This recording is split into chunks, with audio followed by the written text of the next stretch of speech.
कर्म का फल भोगना ही पड़ता है।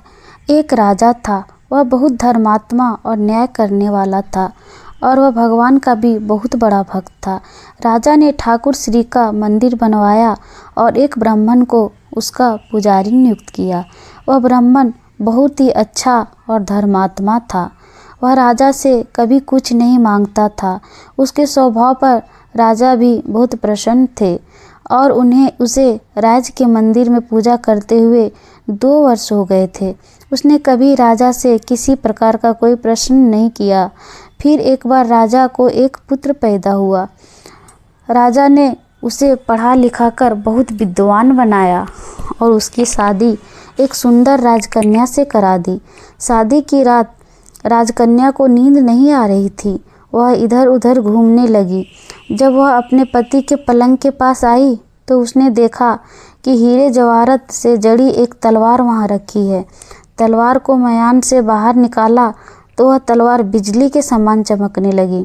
यह देखकर वह डर गई और डर के मारे वह तलवार उसके हाथ से छूटकर राजकुमार की गर्दन पर जा गिरा और राजकुमार का सर कट गया और वह वहीं मर गया। वह राजकन्या अपने पति के मरने से बहुत दुखी हुई और यह सोचकर बहुत डर गई थी कि अगर मैं सबको सच बताऊंगी तो कोई भी मेरी बात पर विश्वास नहीं करेगा। सुबह होते ही राजकन्या विलाप करने लगी और कहने लगी कि मेरे पति को कोई मार गया। लोग इकट्ठा हो गए और राजा भी आ गया। राजा ने आकर पूछा कि किसने मारा है, तो वह कहने लगी मैं नहीं जानती वह कौन था, परंतु मैंने उसे ठाकुर जी के मंदिर की ओर जाते देखा है। जब राजा ठाकुर जी के मंदिर में पहुँचे तो ब्राह्मण को वहाँ पूजा करते हुए देखा। सभी ने उस ब्राह्मण को पकड़ लिया। ब्राह्मण ने बहुत कहा कि मैंने राजकुमार को नहीं मारा, पर किसी ने उसकी बात नहीं मानी। राजा ने भी बार बार सोचा कि ब्राह्मण निर्दोष हो सकता है, लेकिन सभी के कहने पर राजा ने ब्राह्मण से कहा मैं तुम्हें प्राण दंड तो नहीं देता, लेकिन जिस हाथ से तुमने मेरे पुत्र को तलवार से मारा है उस हाथ को काटने का आदेश देता हूँ। ऐसा कहकर राजा ने उसका हाथ कटवा दिया। इस पर ब्राह्मण बहुत दुखी हुआ और राजा को अधर्मी मानकर उसका राज छोड़कर चला गया। ब्राह्मण बहुत परेशान हो गया। वो सोचता था मैंने तो कोई पाप नहीं किया, फिर मेरा हाथ कैसे कट गया। उसने फिर बहुत पंडित और ज्योतिष से मिला और अपने बिना किसी अपराध हाथ कटने का कारण उनसे पूछा, लेकिन किसी ने कुछ नहीं बताया।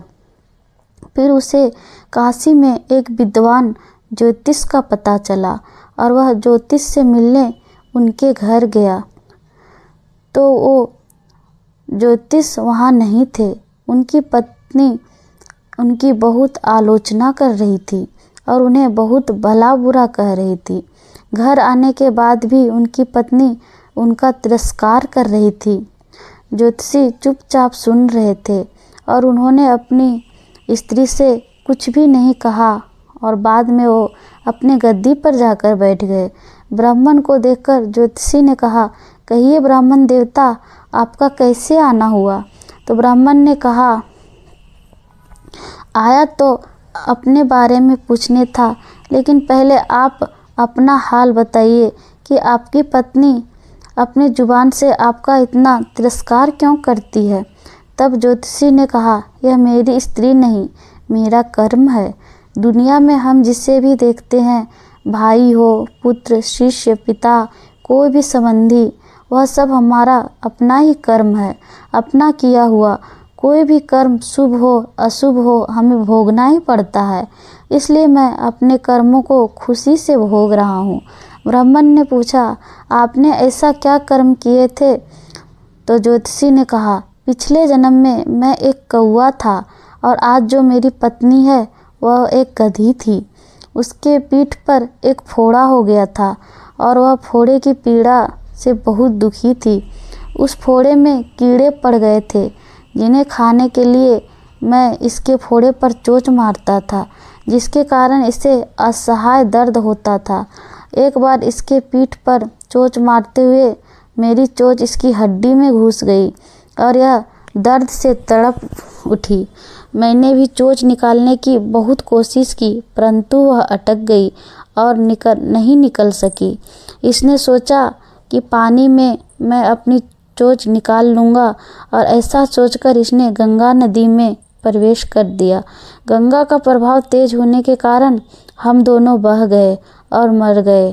तब गंगा जी के प्रभाव से यह तो ब्राह्मणी बनी और मैं बहुत बड़ा ज्योतिष बना, और आज यह मेरी पत्नी बनी है, जो कुछ दिनों के लिए मुझे अपने मुंह से गाली निकालकर मुझे दुख देगी। लेकिन मैंने चोंच से इसे दर्द पहुंचाने के लिए नहीं मारा था, इसलिए इसकी समझ एक दिन ठीक हो जाएगी, और अपने पूर्व कर्मों का फल समझकर मैं इसे सहन कर रहा हूँ, और इसीलिए मैं शांत हूँ और उस दिन का प्रतीक्षा कर रहा हूँ जिस दिन इसका स्वभाव अच्छा हो जाएगा। अभी आप बताइए कि आप यहाँ किस लिए आए हो। ब्राह्मण ने अपना सारा समाचार कह सुनाया और कहा, अधर्मी पापी राजा ने बिना अपराध के मेरा हाथ क्यों कटवाया। उस पर ज्योतिषी ने कहा, राजा ने आपका हाथ नहीं कटवाया, आपके कर्म ने ही आपका हाथ कटवाया है। इस पर ब्राह्मण ने पूछा, ऐसा किस प्रकार हुआ। तो ज्योतिषी ने कहा, पूर्व जन्म में आप एक तपस्वी थे और राजकन्या एक गाय थी तथा राजकुमार एक कसाई था। जब कसाई गाय को मारने लगा तो गाय अपनी जान बचाकर आपके सामने से जंगल में भाग गई। पीछे से कसाई आया और आपसे पूछा, गाय इधर तो नहीं आई। तो आपने जिस तरफ गाय गई थी उस तरफ आपने हाथ से इशारा किया, तो कसाई ने जाकर उस गाय को मार डाला। इतने में जंगल से एक शेर आया और गाय और कसाई दोनों को खा गया। कसाई तो राजकुमार और गाय एक राजकन्या का जन्म मिला। पूर्व जन्म में के कर्म ने एक रात्रि के लिए उन दोनों को इकट्ठा किया। कसाई ने गाय को हंसिये से मारा था, इसी कारण राजकन्या के हाथों से गलती से ही तलवार गिरने के कारण राजकुमार का सर कट गया और वह मर गया। इस तरह अपना कर्म फल भोगकर कर्म से निवृत्त हो गया। और तुमने हाथ से जो इशारा किया था, आप उस गाय को बचा सकते थे, लेकिन ऐसा नहीं किए और कसाई को भी बता दिए। उस पाप के कर्म ने ही आपका हाथ कटवा दिया। आपका ही दोष है कि किसी और का नहीं। ऐसा सोचकर सुखपूर्वक अपना जीवन व्यतीत करिए। दोस्तों, कैसी लगी आपको आज की यह कहानी। ऐसी और कहानियों के लिए हमारे चैनल कहानी की दुनिया 2.2 को सब्सक्राइब